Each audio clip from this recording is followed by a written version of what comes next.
Moby Dick Chapter 46. Surmises.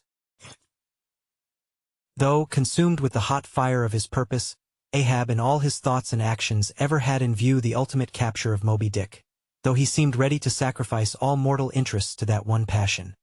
Nevertheless it may have been that he was by nature and long habituation far too wedded to a fiery whaleman's ways, altogether to abandon the collateral prosecution of the voyage. Or at least if this were otherwise, there were not wanting other motives much more influential with him. It would be refining too much, perhaps even considering his monomania, to hint that his vindictiveness towards the white whale might have possibly extended itself in some degree to all sperm whales, and that the more monsters he slew by so much the more he multiplied the chances that each subsequently encountered whale would prove to be the hated one he hunted. But if such an hypothesis be indeed exceptionable, there were still additional considerations which, though not so strictly according with the wildness of his ruling passion, yet were by no means incapable of swaying him.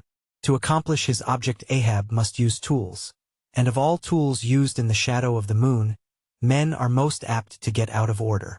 He knew, for example, that however magnetic his ascendancy in some respects was over Starbuck, yet that ascendancy did not cover the complete spiritual man any more than mere corporeal superiority involves intellectual mastership.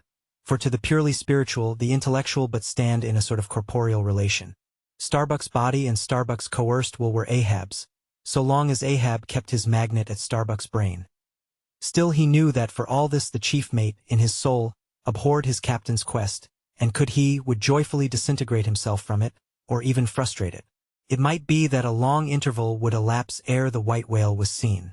During that long interval Starbuck would ever be apt to fall into open relapses of rebellion against his captain's leadership, unless some ordinary, prudential, circumstantial influences were brought to bear upon him. Not only that, but the subtle insanity of Ahab respecting Moby Dick was no ways more significantly manifested than in his superlative sense and shrewdness in foreseeing that, for the present, the hunt should in some way be stripped of that strange imaginative impiousness which naturally invested it.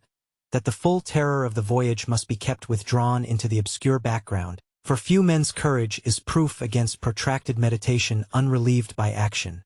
That when they stood there, long night watches, his officers and men must have some nearer things to think of than Moby Dick. For however eagerly and impetuously the savage crew had hailed the announcement of his quest, yet all sailors of all sorts are more or less capricious and unreliable. They live in the varying outer weather, and they inhale its fickleness. And when retained for any object remote and blank in the pursuit, however promissory of life and passion in the end, it is above all things requisite that temporary interests and employments should intervene and hold them healthily suspended for the final dash. Nor was Ahab unmindful of another thing. In times of strong emotion mankind disdain all base considerations, but such times are evanescent. The permanent constitutional condition of the manufactured man, thought Ahab, is sordidness. Granting that the white whale fully incites the hearts of this my savage crew, and playing round their savageness even breeds a certain generous nighteranteism in them, still, while for the love of it they give chase to Moby Dick, they must also have food for their more common, daily appetites. For even the high-lifted and chivalric crusaders of old times were not content to traverse 2,000 miles of land to fight for their holy sepulchre, without committing burglaries, picking pockets, and gaining other pious perquisites by the way. Had they been strictly held to their one final and romantic object, that final and romantic object, too many would have turned from in disgust. I will not strip these men, thought Ahab, of all hopes of cash. Cash. They may scorn cash now, but let some months go by, and no prospective promise of it to them, and then this same quiescent cash all at once mutinying in them, this same cash would soon cashier Ahab. Nor was there wanting still another precautionary motive more related to Ahab personally.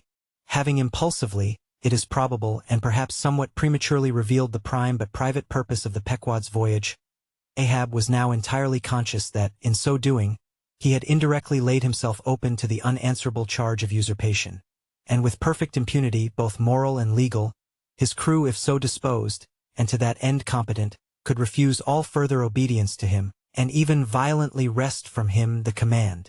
From even the barely hinted imputation of usurpation, and the possible consequences of such a suppressed impression gaining ground, Ahab must of course have been most anxious to protect himself. That protection could only consist in his own predominating brain and heart and hand, backed by a heedful, closely calculating attention to every minute atmospheric influence which it was possible for his crew to be subjected to. For all these reasons then, and others perhaps too analytic to be verbally developed here, Ahab plainly saw that he must still in a good degree continue true to the natural, nominal purpose of the Pequod's voyage, observe all customary usages, and not only that, but force himself to evince all his well-known passionate interest in the general pursuit of his profession. Be all this as it may, his voice was now often heard hailing the 3 mastheads and admonishing them to keep a bright lookout, and not omit reporting even a porpoise. This vigilance was not long without reward.